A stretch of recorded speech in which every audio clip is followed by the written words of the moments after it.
Барлықтарыңызға қайырлы кеш болсын. Сіздердің алдыларыңызда қиярлар. Мына қиярлар туралы айтайын деп осы видеоны түсіріп тұрмын. Бүгін 25 мамыр.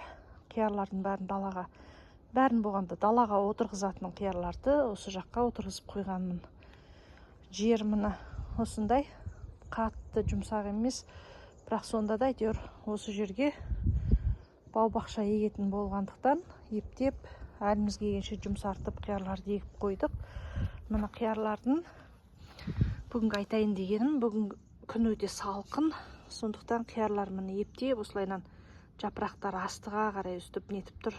Жиырылып деп айтамыз ба, міне қай-қайсын ашсам да кішкене жиырылып тұр біртүрлі. Анау айтады ғой, былайна күнге жайылып жапырақ әдемі болып тұрады ғой. Енді күн жылы кезде, күн суық кезде бір байқағаным, қазір ызғар, сондықтан өстіп жиырылып тұр. Сондықтан суарып жаттым да, өстіп банкалар жауып қойып жатырмын, артық болмайды деп. Өйткені осыларды суарып жүріп өзімде тоңып қалдым, күн салқын. Сондықтан осы банкаларды жауып қойып жатырмын. Қияр негізі жылуды жақсы көреді. Сондықтан жауып қойғаным дұрысырақ деп. Енді қазірдің өзінде салқын, түн мүлде салқын болуы мүмкін.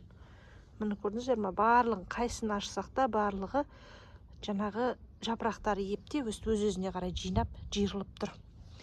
Бұл қиярлардың енді далада өсіп жатқанына бірнеше күн болды, бір 4-5 күн болған шығар.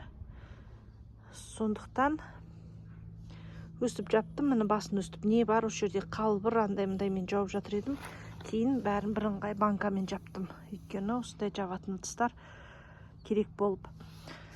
Енді менің білетінім осы банкамен жапқаннан кейін өстіп осы күйінде қалдыруға болмайды. Ертең таңертең Құдай қаласа ептеп ашып, күннің көзі шыға бастаған кезде ашып қоямыз.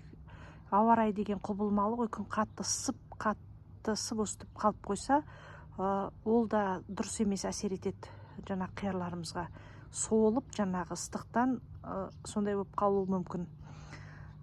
Солып қалмаса да негізі өстіп жөндеп ашпай, ауа бармай буланып тұрса, тағы бір аурулар пайда болуы мүмкін.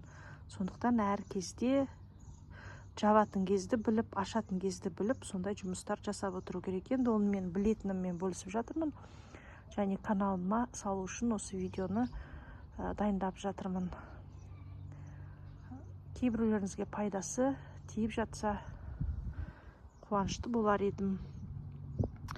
Міне осы далаға еккен қиярларымды осындай кішкентай кезінде белгілеп алайын деп, қай жерге еккенімді, қалай өсіріп бастағанымды жаңа осы жауып жүрдім да, осы бір видео түсіріп алайын деп, осы видеоны түсіріп отырмын. Назарларыңызға рахмет. Сау сәлеметте болыңыздар. Менен жаңа видео күтіңіздер.